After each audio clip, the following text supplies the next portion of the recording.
Bienvenue dans ce nouveau numéro de PAF où nous allons aborder évidemment l'actualité chargée de la semaine. On va parler évidemment de la mobilisation contre la réforme des retraites. On va parler de la France. Est-ce qu'elle va bien ou pas si bien que ça? On va parler de démocratie et puis aussi de cette affaire étrange, l'affaire Mila. Vous savez, cette jeune femme qui a été menacée sur les réseaux sociaux parce qu'elle avait critiqué les religions, et notamment l'islam.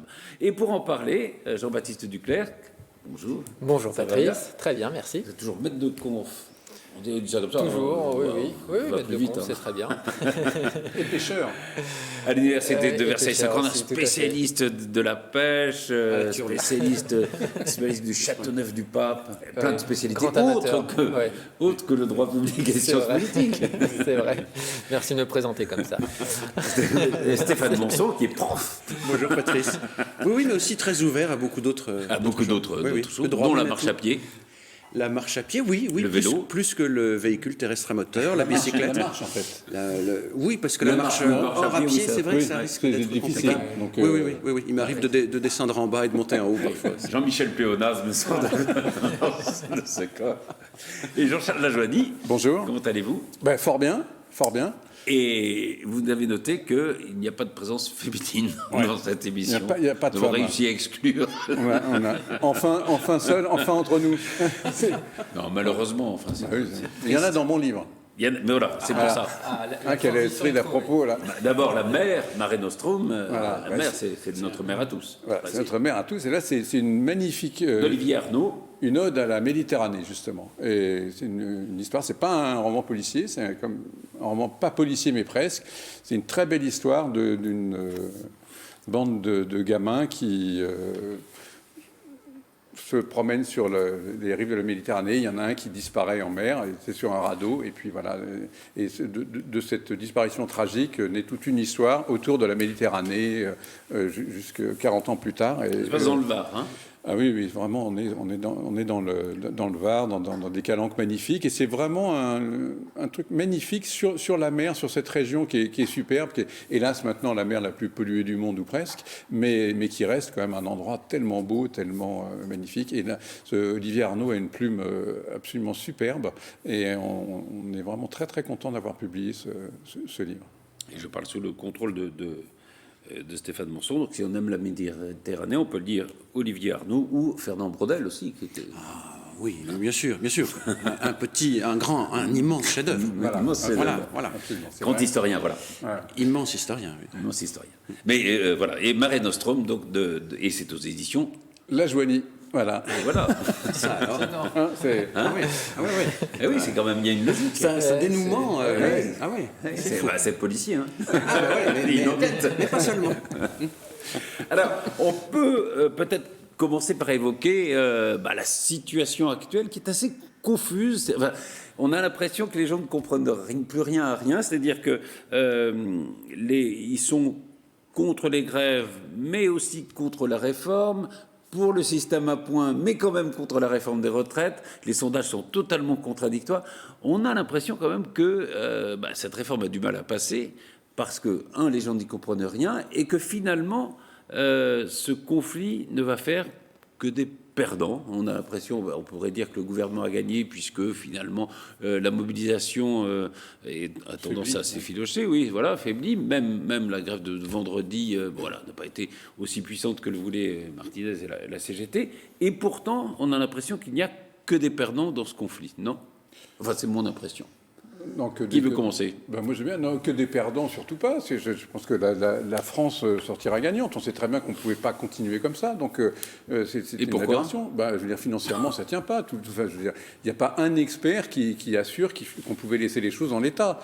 À part à la CGT ou maintenant, de façon absolument abracadabrantesque, ils sont en train de dire qu'on a le meilleur régime de retraite actuel. Il y a 3 ans, ils étaient les premiers pour dire que c'était une horreur, mais maintenant, là, c'est-à-dire le meilleur régime du monde, le régime actuel, pour surtout pas changer. Mais on sait bien que c'est un régime qui n'est pas viable. On voit bien, il n'y a pas besoin d'avoir fait de grandes études pour savoir qu'on ne peut pas, vu l'espérance de vie, continuer à laisser des cheminots ou des conducteurs de métro prendre leur retraite à 52, 53. Mais attendez, il y a deux choses dans la réforme. Et la réforme du système à points qui n'est pas une réforme financière en soi. C'est pas parce que vous passez au système à points que le régime est viable financièrement, non? Il le sera avec l'allongement de la durée du travail. Oui, c'est ça. C'est ou avec l'augmentation des cotisations, ou avec la baisse des pensions. Alors, voilà, il y a trois leviers. Oui, mais c'est pas le système à points qui rend le système. Alors, c'est ça la réforme de base, me semble-t-il. Oui. C'est la réforme systémique, comme on dit. Enfin, oui. Ben, sur le papier, en tout cas, ça paraissait être une réforme sans doute plus juste. Ça, c'est vrai. Qui était voulue d'ailleurs par la CFDT, par un certain nombre de syndicats. Et qui a été prônée, fut un temps, par la CGT elle-même. Oui, il y a quelques années. Mais alors, c'est en effet assez incroyable de considérer que le financement de ce mécanisme n'est toujours pas fixé. Ah oui. Mais de ce point de vue-là, je trouve que la position d'Édouard Philippe, enfin, et du gouvernement en général, est assez subtile, en disant très bien, vous voulez retirer l'âge pivot, donc proposez un système qui pourra être viable. Mais enfin, le risque, c'est ce qui s'est passé à l'égard de l'assurance chômage, c'est-à-dire que les partenaires sociaux ne sont pas parvenus à s'entendre. Et donc ça revient. Et le gouvernement a repris la main, mais le gouvernement apparaît évidemment beaucoup plus légitime après coup dans ce genre de schéma, après un échec du dialogue social. Mais vous n'avez pas quand même l'impression qu'il y a un flou, j'allais dire artistique, n'est pas tellement artistique, mais un vrai flou, qui fait que même quand vous entendez les membres du gouvernement, il n'y a aucun qui est capable d'expliquer exactement de quoi ce que sera la retraite. On découvre tous les jours, par exemple, on découvre que comme les gros salaires recevront moins de retraite, mais l'Agirc-Arrco va avoir un coût à payer beaucoup plus fort et risque de se retrouver en déficit. On découvre tous les jours des effets collatéraux de cette réforme auxquels, semble-t-il, personne n'avait pensé, non? Moi, j'ai l'impression que c'est une stratégie même du gouvernement qui consiste à pas dire clairement quelles sont ses intentions. Pour ensuite... Mais c'est ça qui inquiète les gens, non? C'est ça qui inquiète les gens. Et donc, les gens vont quand même manifester en se disant qu'ils vont le faire pour quelque chose, c'est-à-dire pour une idée qu'ils croient savoir être celle du gouvernement, même si ce n'est pas totalement celle-là. Celui-ci disant ensuite que les idées qui sont avancées par les manifestants ne sont pas celles qu'ils ont définitivement arrêtées. Oui. Et donc, chacun se renvoie son flou. Et ça fait le jeu du gouvernement qui peut ensuite espérer poser une réforme bien définie par lui, avec une opposition qui est complètement éclatée sur le sujet et arriver à ses fins. Donc en pure technique, en pure politique politicienne, je crois que c'est bien réussi, mais je ne crois pas que ça va augmenter la confiance que les Français ont envers le gouvernement et le président de la République. Moi j'ai l'impression que c'est même le contraire, que le gouvernement est en train de perdre dessus. D'abord parce qu'il a fait beaucoup de concessions sur sa réforme, sur le fond. Et ensuite, parce que finalement, il y a beaucoup de... Alors, il y a évidemment des perdants dans le conflit, mais il y a beaucoup de frustration aussi, non? Il y a beaucoup de peur irraisonnée et de délire délire absolu. Mais... En ce moment, on passe notre temps à entendre des gens qui sont en pleine forme nous dire qu'à 60 ans, ils ne pourront jamais continuer leur travail, qu'à 58 ans, ils sont vidés, rincés, etc. Je dis, mais qu'est-ce que c'est que ce peuple? Qu'est-ce que c'est que ces gens? Je veux dire, mais en quoi est-ce que la majorité des boulots, on ne peut pas les faire à 58 et jusqu'à 62 ou 64 ans? Mais je comprends très bien. Il y a la pénibilité. Je comprends très bien qu'un type qui a passé 20 ans avec un marteau-piqueur à la main, qui prenne sa retraite à 45 ans, si on peut lui payer, ça sera très bien. C'est un boulot effectivement extrêmement pénible. C'est pas un choix. Il y a rarement un mec qui dit je rêve dans ma vie de tenir un marteau-piqueur. Mais en revanche, un policier, un pompier, une infirmière, etc. C'est pas des métiers qu'on fait sous la contrainte. C'est des métiers parce qu'on a le sens de l'engagement. On a envie de soigner des gens. On a envie de les sauver. On a envie d'arrêter les méchants. Arrêter. Il faut que tous ces gens arrêtent de dire il faut qu'on prenne notre retraite à 55 ans. Ils sont pas fatigués à 55 ans. Ou alors ils sont carrément incompétents, incapables. Il ne faut même pas les engager. Non, mais je veux dire, si ces gens sont finis à 55 ans, je veux dire... Non, mais vous avez... Le critère, quand même, de la pénibilité est un critère essentiel, non? Bien sûr. Qu'est-ce qui est pénible? Et personne n'est égal devant la pénibilité, me semble-t-il. Les métiers ne sont pas égaux, mais les gens même ne sont pas égaux. Excusez-moi, mais moi j'aimerais bien assister à une petite... Mais éditeur, on peut le faire jusqu'à 95 ans. J'aimerais être une petite souris et assister un jour, mais j'espère bien le faire jusqu'à cet âge-là. J'aimerais bien assister un jour à une réunion entre un conducteur de TGV qui est dans une cabine climatisée, où, je veux dire, et c'est le principe même du train, on ne peut pas dire qu'il soit emmerdé sur le chemin, chemin à suivre. Hein, je veux dire, c'est pas ça qui lui demande beaucoup de boulot. Et puis, avec un type qui, effectivement, a passé sa vie avec un marteau-piqueur à la main, ou un surveillant d'établissement pénitentiaire, etc. Enfin, ça n'a rien de commun. Il faut arrêter de mélanger tout. Enfin, parenthèse, c'est insensé. ce que vous dites, mais il va y avoir quand même quelque chose de très intéressant qui va se passer probablement à l'intérieur de la CGT. C'est-à-dire, si la CGT, ce qui est, on voit quand même, perd un peu dans ce conflit, c'est-à-dire qu'un conflit entre Martinez, mais il y a aussi le patron de la CGT, Rail, au fond, qui est très peu suivi. Vous avez vendredi, vous avez 10 TGV sur 10 qui roulaient, donc qui devait être jour de mobilisation et de grève nationale. Donc ça va être aussi intéressant de savoir ce qui se passe à l'intérieur du syndicat. Sans compter l'émergence au sein de la RATP de deux organisations qui ne sont pour l'instant pas représentatives, puisqu'elles ne se sont jamais présentées de candidats aux élections, et qui, quant à elles, ont été relativement suivies par la base, avec un discours extrêmement radical. Absolument. Donc là aussi, après les fractures du monde politique, le monde syndical est en train de changer sous nos yeux. Ça, c'est vrai. Il est en train de changer et malheureusement, pas forcément pour s'enforcer. Enfin, malheureusement, c'est mon point de vue. Oui, si, vous avez raison, malheureusement.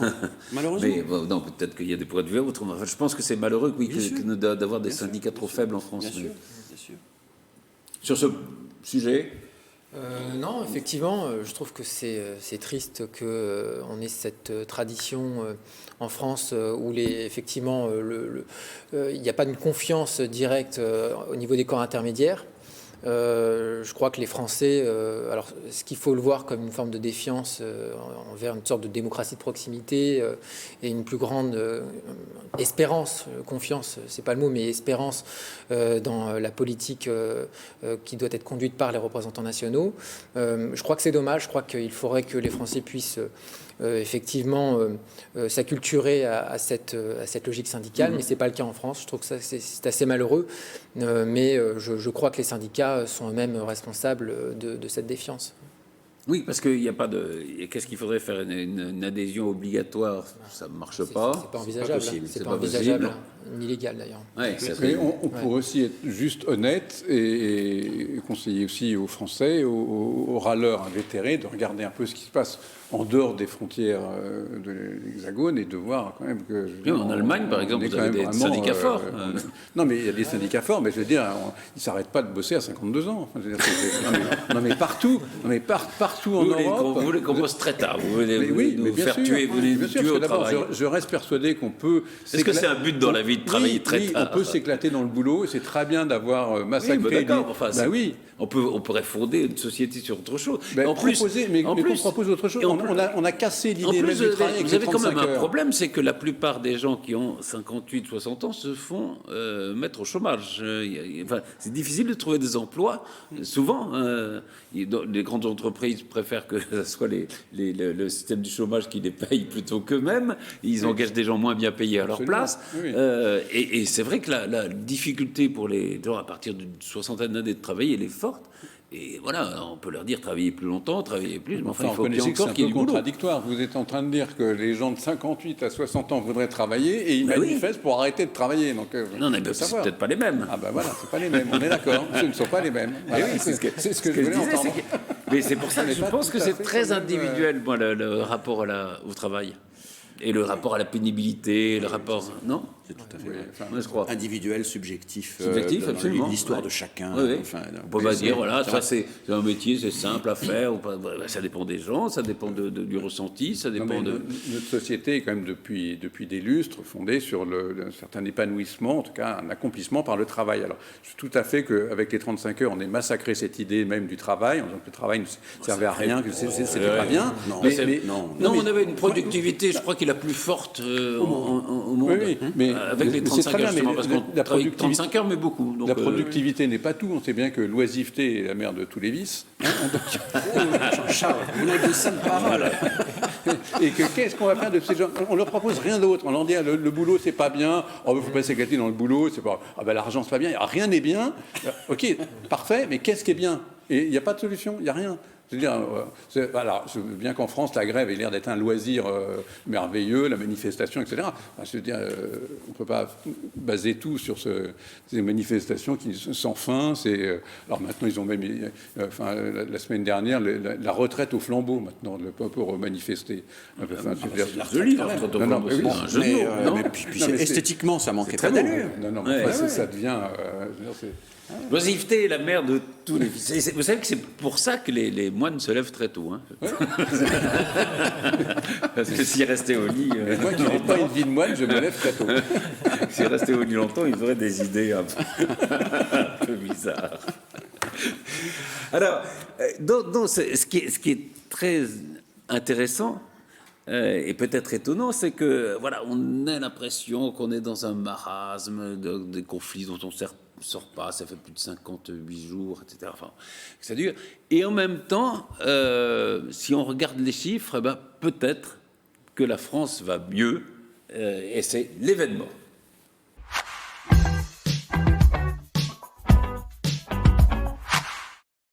Alors, je dis la France va mieux, c'est-à-dire qu'on a vu le président de la République recevoir à Versailles tous, une centaine en tout cas de chefs de grandes entreprises représentant plus de 40 nationalités différentes. Et à cette occasion, il s'est un peu vanté, je ne sais pas, enfin, en tout cas, de les chiffres en disant, voilà, la France est en train de reprendre. Et c'est vrai que si on regarde les chiffres, c'est pas tout à fait faux. Oui, on peut s'en réjouir. Après, il y a juste un petit bémol, c'est que la France reste très attractive, mais est-ce que c'est pas aussi parce que le reste de l'Europe l'est de moins en moins? Parce que je veux dire, on peut pas dire que l'Allemagne, ce soit un truc qui fasse rêver en ce moment économiquement, donc on peut comprendre qu'on s'installe plus volontiers en France. Le Brexit, l'Italie et l'Espagne sont des pays que j'adore, etc. On peut pas dire que ce soit non plus au top de l'efficacité. Donc voilà, est-ce que c'est pas un peu par défaut, quitte à aller en Europe, on est un peu contraint à aller en France. Donc voilà, je m'en réjouis quand même. Et puis après, la chose un tout petit peu embêtante, c'est que toutes ces sociétés sont effectivement des sociétés étrangères, donc tout l'argent repart, en fait, ne reste pas en France.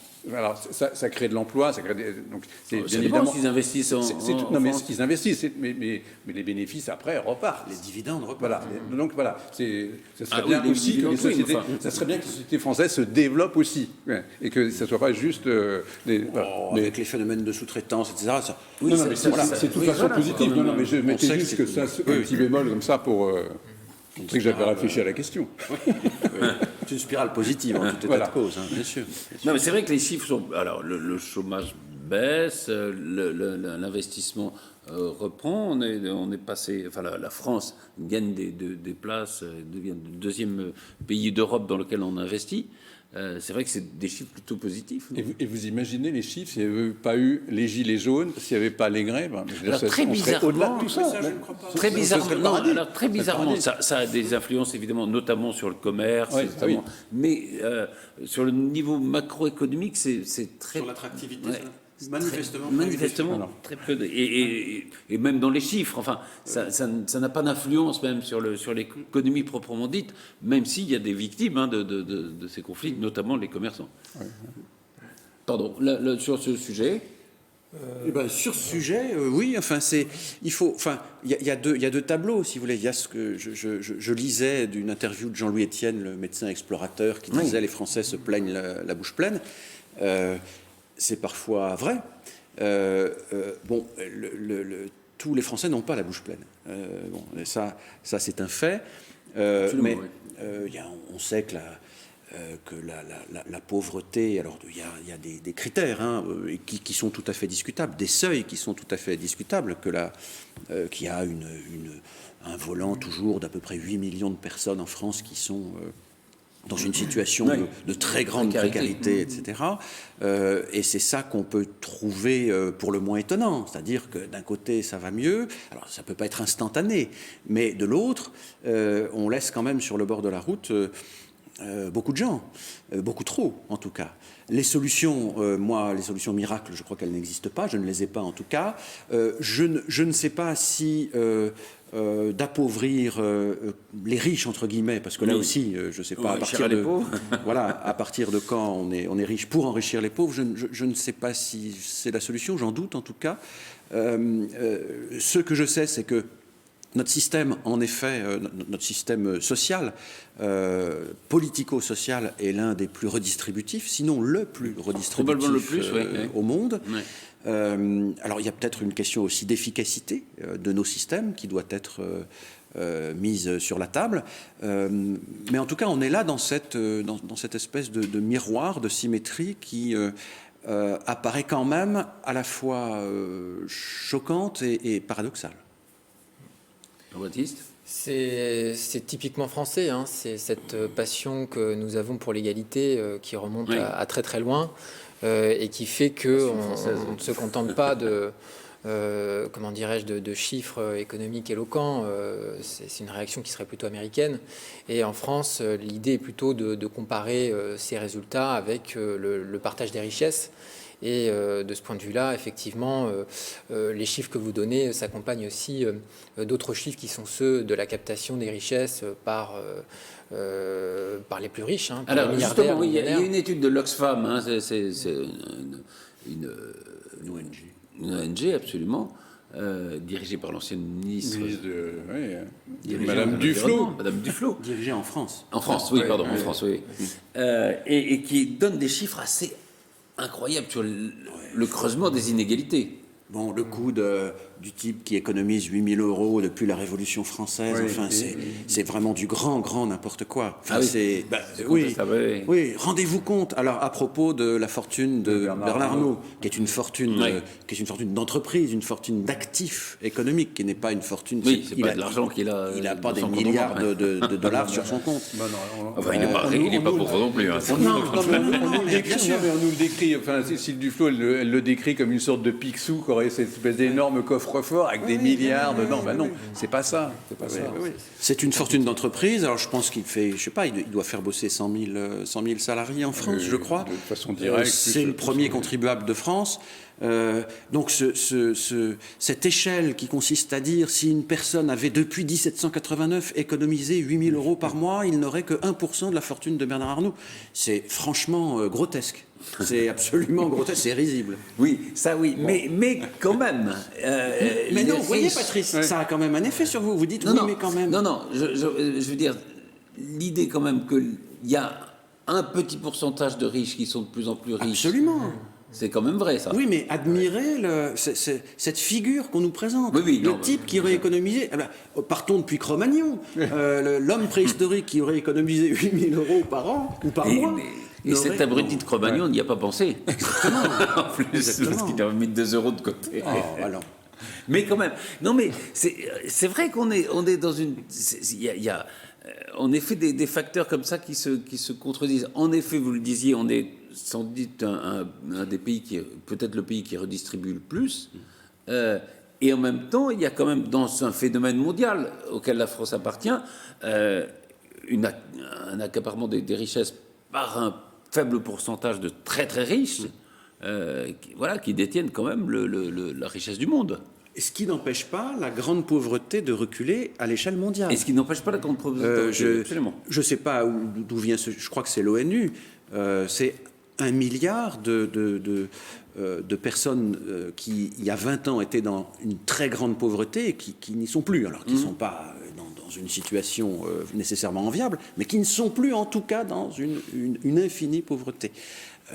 En même temps, oui, vous avez raison de le dire, il y a une concentration des richesses entre les mains d'un nombre très faible de personnes. Ouais. Oui. Et puis on peut aussi mettre ça à l'échelle nationale en perspective avec le traitement que le pouvoir politique va avoir vis-à-vis pour schématiser, disons, entre les riches d'un côté, enfin les très riches, et les personnes qui sont en situation de pauvreté. Vous voyez par exemple le président de la République qui reçoit ses hauts chefs d'entreprise à Versailles, qui est un lieu extrêmement symbolique, et de l'autre côté, ces personnes dans une situation de précarité qui ont pu, à juste titre, se sentir mépris par certains propos tenus par le président de la République. Et je crois qu'au-delà de la situation matérielle, au-delà de ces chiffres, il y a aussi une manière d'aborder les choses et d'aborder les situations par le pouvoir politique qui est mal perçue par le peuple. Est-ce que vous auriez voulu que le président de la République reçoive les grands patrons sous une tente à la porte de Versailles sans aller à la porte de Versailles, c'est très amusant. Non, mais sans aller jusque là, mais Versailles, non, mais parce que on a plutôt que le château. Non, mais Versailles, non, mais Versailles, c'est quand même un lieu extrêmement symbolique. On ne peut pas faire comme si le symbole n'était pas là, qui est quand même rattaché à la royauté. On a un président de la République qui est extrêmement puissant, extrêmement fort. On va peut-être même plus personne n'attache ça à la royauté, on attache ça à la magnificence de la France, à l'efficacité de la France pour avoir conservé un patrimoine, à quelque chose qui est resplendissant et qui valorise les gens qui sont invités. C'est extraordinaire pour un chef d'entreprise américain qui vit au fin fond du Texas, qui ne sait même pas ce que c'est qu'un truc en pierre. Je veux dire, il arrive au château de Versailles, je veux dire, il est baba, il dit c'est ça la France. Heureusement, on ne va pas... Non, mais moi c'est pas tant la réception à Versailles qui est en elle-même choquante, mais c'est le contraste entre cette réception et le fait qu'en parallèle, on n'a pas, disons, des égards du pouvoir politique vis-à-vis du peuple, ou en tout cas du petit peuple. C'est un des reproches qu'on fait d'ailleurs avec un mépris qui est quand même extrêmement fort. Et c'est ce contraste-là qui est saisissant et qui fait que une part importante des Français sont extrêmement choqués. Très honnêtement, le qualificatif président des riches. Alors après, c'est vrai, c'est pas vrai, c'est pas ce que je dis, mais enfin, c'est un des reproches qui lui est fait le plus souvent. Oui, c'est un reproche qui est fait, mais qui n'est pas partagé par tout le monde, d'abord. Non, mais je ne dis pas qu'il est... Après, il est contestable. Il y a des gens qui pensent ça, mais honnêtement, je vois pas en quoi Macron est méprisant avec le petit peuple dont vous parlez. Enfin, le simple fait de parler de petit peuple, c'est ça qui est méprisant. Non, mais c'est pas du tout méprisant de parler de petit peuple. Quand il avait dit au type, il suffit de traverser la rue pour trouver du boulot, même Macron a trouvé que cette phrase n'aurait pas dû être prononcée. Oui, mais on peut la considérer comme un peu méprisante pour quelqu'un qui n'a pas de boulot. C'est des gens qui ne sont rien en parlant de ceux qui peuplent nos gares. Il y a des formules comme ça qui sont... C'est un des problèmes, voilà, pour border sur la démocratie, mais peut-être qu'il faut faire attention aussi quand on exerce une fonction politique. Donc vous êtes deux adeptes de la langue de bois totale, c'est-à-dire qu'on ne dit rien, on continue à endormir les gens d'un ton patelin, on est pompidolesque ou chiracien. Non, mais la langue de bois est à bannir à partir du moment où vous cachez des vérités. Mais dire qu'il y a les gens qui ne sont rien et ceux qui réussissent, c'est pas dire une vérité. Vous savez combien il y a d'emplois non pourvus en France ? Oui, mais la difficulté n'est pas là, c'est plutôt de... Pourquoi c'était faux ? Il y a plus de 600 000 emplois non pourvus. En quoi est-ce que c'était faux de la part d'Emmanuel Macron, du président, de dire « Ok, on peut aussi se bouger » et alors... Voilà, il n'y a rien de méprisant à dire. Ça peut être reçu comme méprisant. Oui, mais après, on reçoit les choses de façon différente. Et il y a un certain nombre de gens qui l'ont reçu comme ça. Oui, mais d'accord. Mais quand on réfléchit avec un peu de recul, on peut dire que ce n'était pas si méprisant que ça, et ce n'était pas si faux que ça. Après, je comprends que des gens l'aient mal pris.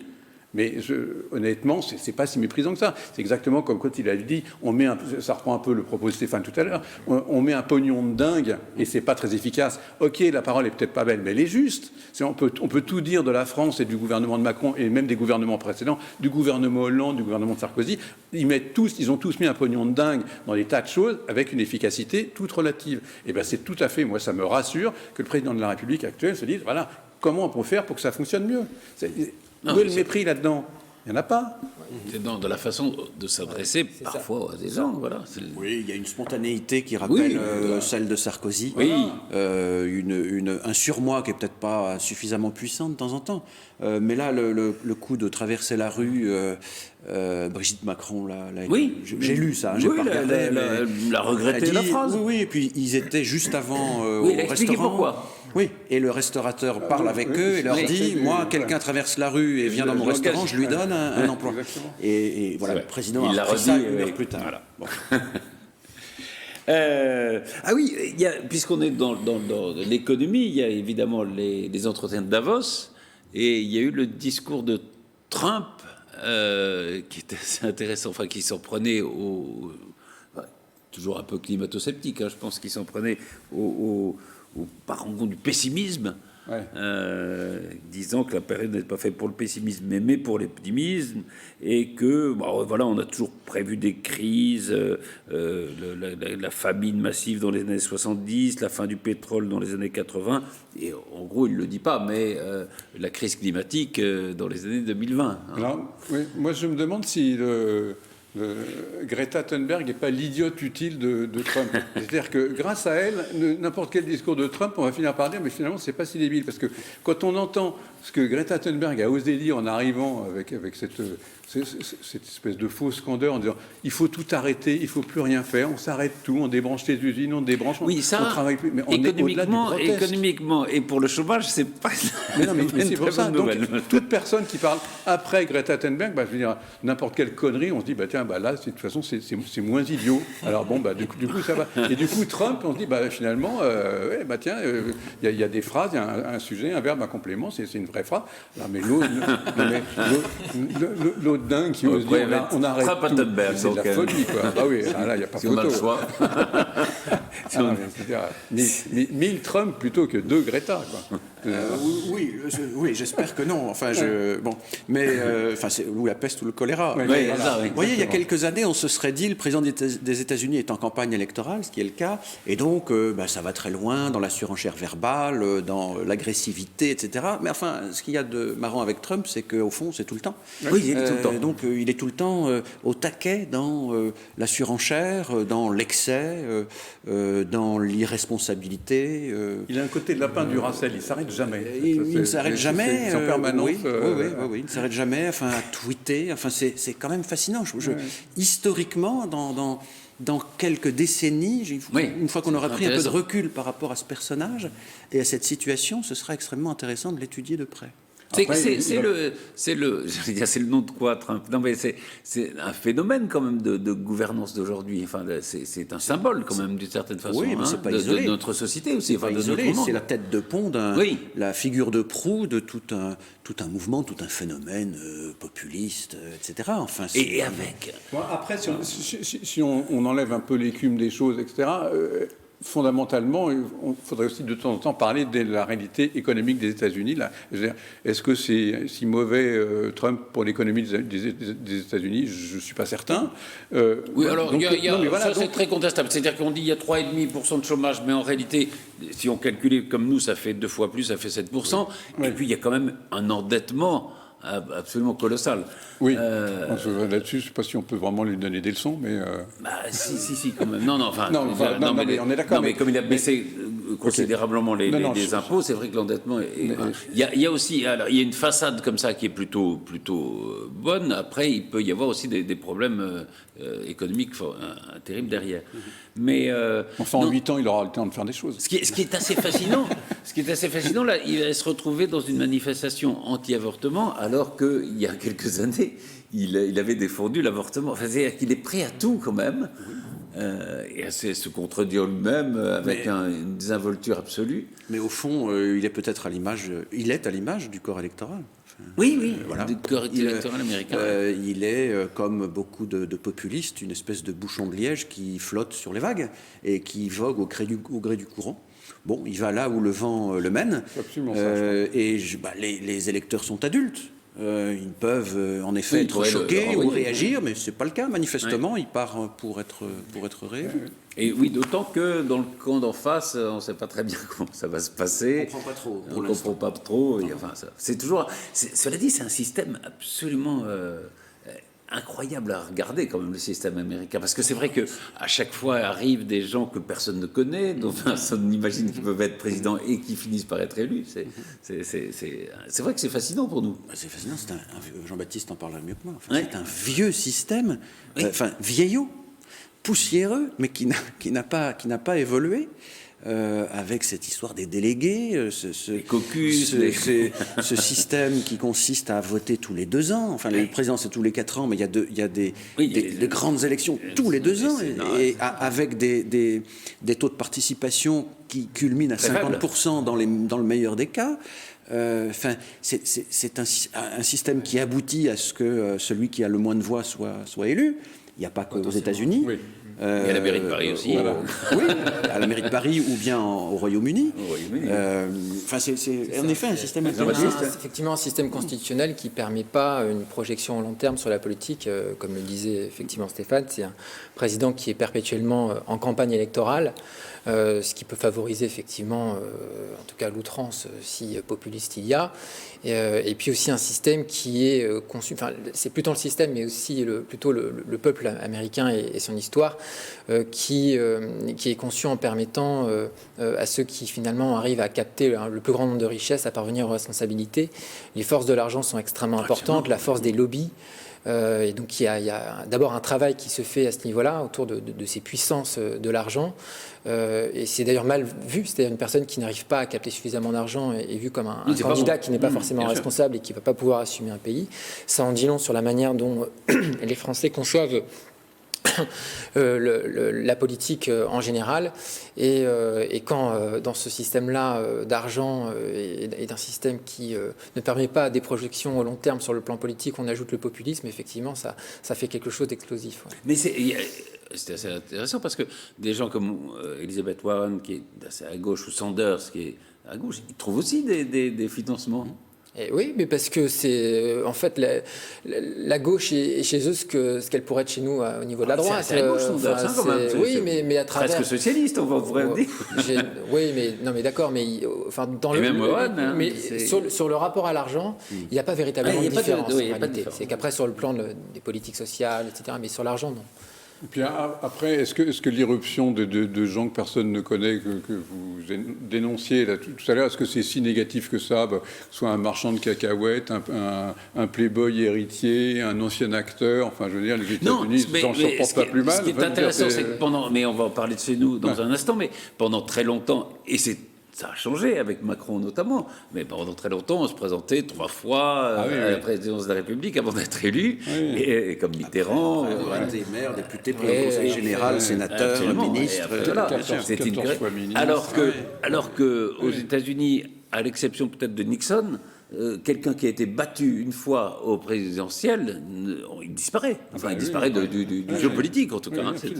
Peut-être qu'on est en train d'arriver à ce système aussi. Enfin, on va voir. Justement, les États-Unis, on dit souvent que c'est la plus grande démocratie du monde, mais est-ce que notre démocratie, elle, est en crise? C'est l'éclairage.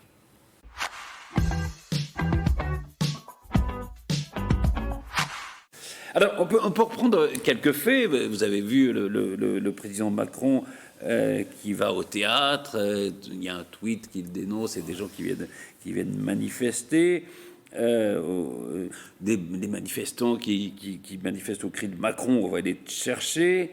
La rotonde qui a pris bizarrement feu. Le siège de la CFDT qui a été saccagé. On en avait parlé, mais c'est vrai qu'il y a plein de penseurs qui sont interdits de parole dans les universités, qui sont les lieux même de la parole. Violence policière contre violence de manifestants, ça pose quand même un problème de notre démocratie. Pourquoi d'abord? Pourquoi y a-t-il autant de haine, de violence, on a l'impression qu'il y a comme ça des camps irréductibles, et est-ce que ça pose en effet un problème de représentation de démocratie? Sûrement, ce qui me trouble dans tout ça, c'est qu'en fait, j'ai l'impression que plus personne n'ose condamner quoi que ce soit. Et que c'est aussi pour ça que tout se développe. C'est-à-dire que, par exemple, on devrait vraiment faire quelque chose contre les syndicalistes qui coupent l'électricité de façon illégale, absolument. Et ils sont dans l'illégalité, et finalement... Je ne dis pas que tout le monde trouve ça très bien, mais on les a mis 2 heures en garde à vue, les aveuglement interrogés, puis on dit « oui, mais on ne sait pas trop qui c'est », hop, c'est pas grave, ça passe à la trappe. Donc, c'est une sorte de blanc-seing en disant allez-y, continuez à faire les choses. On a un type qui est là quasiment en train de dénoncer et d'appeler quasiment au lynchage du président de la République parce qu'il est 3 rangs derrière.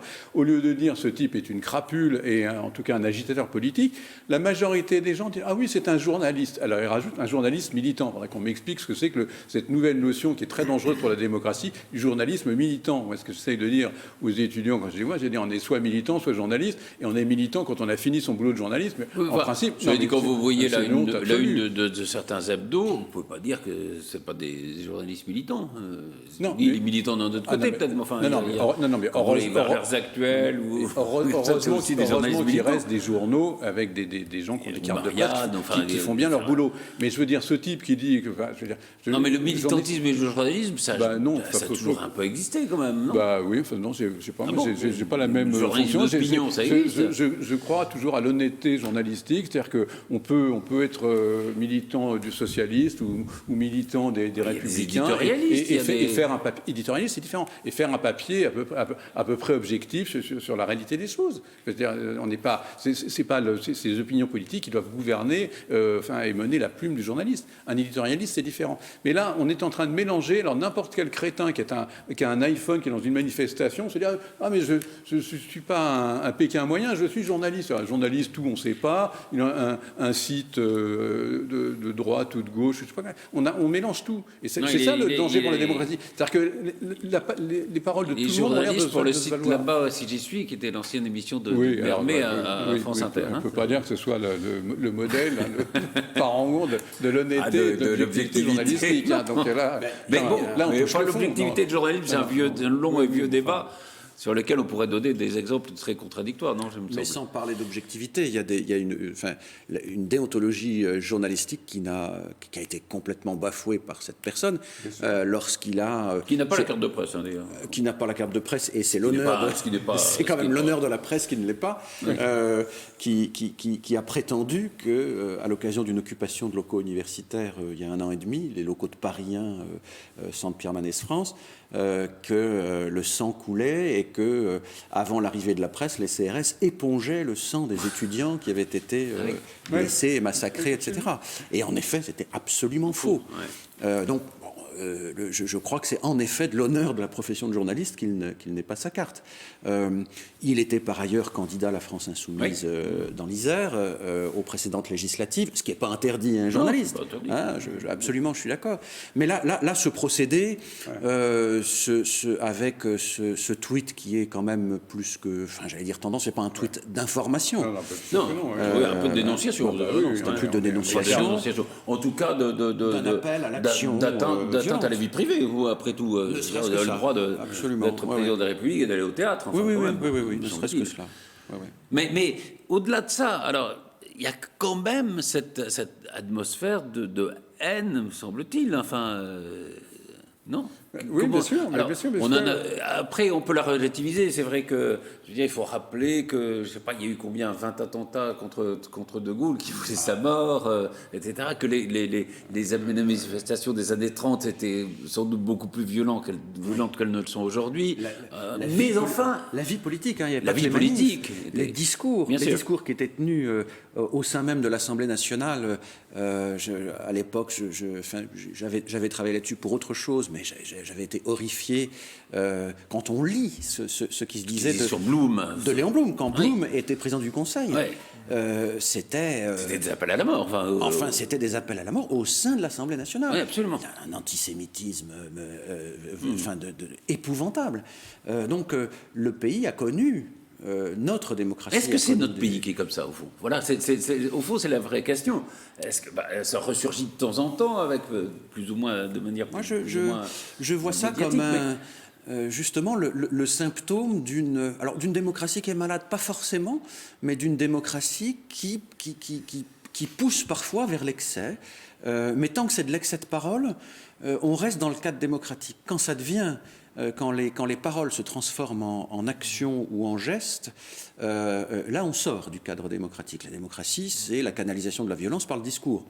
Je peux être violent dans mon discours si tant est que je respecte un cadre minimum qui est celui de ne pas passer à l'acte, justement, ne pas passer à l'action. Là, il y a eu, on est sur la corde avec quand même des formations politiques. Alors Macron en parlait apparemment hier soir ou cette nuit ou ce matin dans l'avion du retour d'Israël. On le reproche d'être en dictature. Enfin, oui, quand on entend oui, nous sommes en dictature, nous sommes un régime autoritaire. Alors fasciste, vous êtes fasciste dès que vous ne pensez pas comme l'extrême gauche. Donc je suis de ce point de vue-là fasciste. Je suis absolument ravi d'apprendre. Ça me fait pas très plaisir, je ne croyais pas l'être, mais on m'a dit oui, c'est du fascisme cela. Voilà. Donc tout est dans la quand on sort de cette mesure, si vous voulez, en effet, le discours n'est plus possible. Et puis au-delà, on en parlait tout à l'heure avec le coût des 600 000 voix. Ce discours qui consiste à dire un tel est mal élu. Macron est élu avec 20% des voix, etc. C'est complètement biaisé. Pourquoi ? Parce que le système électoral, il n'est pas parfait, mais il n'y en a aucun. On en parlait du système américain. Alors, est-ce qu'il faut introduire une dose de proportionnelle ? Oui, c'est incontestable. Il va falloir qu'on y vienne, notamment pour les législatives. Mais enfin, en tout cas, philosophiquement, politiquement, juridiquement, faux que de dire qu'un tel est mal ou bien élu. On est élu, on n'est pas élu, c'est tout. Ça, je suis d'accord avec vous. Mais est-ce que quand même le système, et Jean-Baptiste, vous dites quand vous voulez, de la Ve République, qui donc donne tous les pouvoirs à quelqu'un qui est élu, je ne remets pas en cause le score du premier tour, il est ce qu'il est, il est devant les autres, donc peu importe. Qui désigne des oppositions qui ne représentent pas forcément l'ensemble de la population, est-ce que c'est pas un système qui quand même est à bout de souffle ? Moi, je ne crois pas. Moi, je crois que nous traversons une crise. Nous traversons une crise qui est certaine, qu'il faut aussi relativiser. Si on regarde les choses à l'échelle de l'histoire, si on prend la Troisième République par exemple, il y a eu des scandales, le scandale du Panama, le Boulangie, le scandale des décorations, enfin des crises extrêmement fortes qu'on ne retrouve pas de manière aussi comparable sous la Ve République. Et la Troisième République a duré extrêmement longtemps, elle a même survécu à une guerre. Donc disons que je crois que la crise, elle est plutôt, à mon avis, liée à la surmédiatisation d'événements. Je pense que qui vont la être présence des chaînes la en scène, continu, effectivement, les chaînes continues. On avait déjà eu un peu ce débat, évidemment. Il y a plusieurs médias, plusieurs manières de conduire le travail de journalisme, mais la plupart des gens regardent les chaînes d'information continue et ont accès à ces images de violences extrêmes de manifestants, d'une part, quand on parle de policiers d'autre part, et effectivement, ça permet de... Il y a une surmédiatisation et un sentiment, je ne sais pas si c'est vrai, il y a un sentiment, enfin un ressenti d'impunité totale pour beaucoup de gens. C'est-à-dire qu'on prend une tractopelle pour défoncer une porte de ministère. Les agriculteurs... Non, c'était pas des agriculteurs. Non, mais je veux dire, il y a eu aussi des manifestations dans toute l'histoire qui... Non, mais bien sûr, mais c'est vous qui évoquez le sujet. Et par les agriculteurs notamment, parce que c'était le cas. Il y en a de plus en plus. C'est-à-dire les exactions des Gilets jaunes se comptent quand même par dizaines. Qu'est-ce qui s'est passé ? Rien. Là, si. Les condamnations. Oui, des condamnations. Non, on ne peut pas dire ça. Non, mais je pense que ce que disait Jean-Baptiste, les irruptions de la CFDT, il ne se passe rien. Voilà. La visite de Macron là, au théâtre, par exemple, on a parlé, on a fait des tonnes, mais en fait, quand on regarde, il y avait quoi ? Il y a eu 15 personnes qui sont venues. Enfin, c'est pas grand-chose. Oui, mais honnêtement, c'est pas grand-chose. Symboliquement, c'est peut-être important. Ils ont été déplacer le président, d'interrompre le truc. Donc voilà, c'est le point de vue image. C'est plus un problème qui touche. Non, mais c'est vrai qu'on a aussi un regard qui est peut-être biaisé par l'importance des chaînes d'info continue, me semble-t-il. Non, puis là, je pense que c'est plus un problème qui touche à la personne du président de la République, en lien avec le mépris que j'évoquais tout à l'heure, plus qu'à l'institution présidentielle en tant que telle. Et pour répondre jusqu'au bout à la question, je crois qu'au contraire, moi, la Ve République est un régime constitutionnel qui est extrêmement équilibré, qui tient compte des forces et des contradictions de notre histoire, puisqu'on a une histoire constitutionnelle extrêmement mouvementée. On a connu finalement les deux excès, l'excès d'un pouvoir exécutif trop fort, avec les deux empires, les restaurations, et un parlementarisme exacerbé aussi. Et le système qui a été pensé par le général de Gaulle et Michel Debré est extrêmement équilibré, même si on a plutôt un exécutif fort, on a aussi un Parlement qui peut mettre en échec toute politique envisagée par le gouvernement sous l'autorité du président de la République. Et je crois qu'au contraire, notre système est parfaitement adapté à la situation et disons à la manière dont, au rapport, disons, qu'ont aussi des Français à la politique, puisqu'une constitution doit être adaptée à un peuple. Vous ne pensez pas qu'il y a un rééquilibrage entre l'exécutif et le législatif, avec un législatif plus représentatif grâce à la proportionnelle notamment, ça éviterait un peu ce genre de crise? Alors effectivement, si on prévoit plus de proportionnel, ça permet une plus grande représentativité des différents courants d'expression, mais le problème c'est que les Français étant totalement passionnés en politique, ils n'arrivent pas à s'entendre, à avoir... Il n'y a pas de majorité parfaitement stable, on n'est pas l'esprit suisse ou allemand. Et donc, on n'arrive pas à conduire des politiques au long cours, ce qui est extrêmement problématique et fait qu'on aurait donc un système constitutionnel qu'on a connu sous la Troisième République, qui ne permet pas de répondre efficacement, disons, aux problèmes économiques et sociaux. Et donc, en raison de cela, je crois qu'il ne faut pas toucher à cela et qu'il faut prendre le problème là où il est, c'est plutôt sur le plan économique, social et peut-être aussi médiatique. Quant à Vivons-nous en dictature, je renvoie un très joli texte de Comte-Sponville qui dit, il imagine une société dans 10-15 ans aux mains des GAFA, aux mains où les gens sont sur les réseaux sociaux, ne sont plus libres et tout ça. Et il y a des gens qui, comme ça, disent mais ça serait quand même formidable, un régime où toutes les opinions pourraient s'exprimer, où il y aurait des télés partout, on pourrait critiquer le président de la République. Et il dit cette société idéale, c'est la nôtre aujourd'hui. Et je trouve que c'est un très beau texte. On va terminer par le débat avec cette affaire assez étrange, l'affaire de cette Iséroise, je crois, qui s'appelle Mila.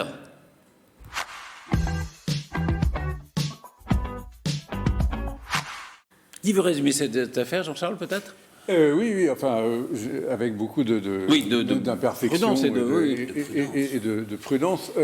Donc, c'est une jeune femme qui discutait sur Internet avec un certain nombre de gens, une sorte de forum, si j'ai bien compris, et elle en vient à discuter avec un garçon, et au bout d'un certain moment de discussion, elle renvoie le garçon, mais gentiment, dans ses cordes, en disant que non, c'était pas une discussion sexuelle, enfin, qu'elle n'avait pas l'intention d'aller plus loin sur ce terrain-là, etc.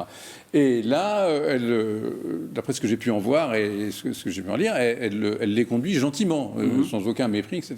Lui, il le prend à l'évidence très mal, puisqu'il la traite de salgouine, et que là, ça démarre sur ce plan-là, et que du coup, lui étant musulman, elle lui répond qu'il a une vision d'une religion remplie de haine, etc. Et là, c'est un déchaînement.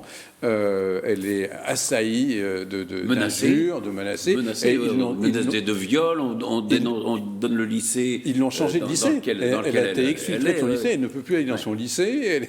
Elle vit maintenant depuis 3 jours en toit de garde du corps. Enfin, je veux dire, il y a un déchaînement de violence absolument démentielle. Et alors, point d'orgue où là, on s'aperçoit qu'on est vraiment en France et nulle part ailleurs, c'est que avec cette histoire-là, contre qui porte-t-on plainte? Contre cette pauvre fille pour incitation à la haine raciale, parce qu'elle a dit que la religion était une religion de haine. Alors voilà, c'est quand même...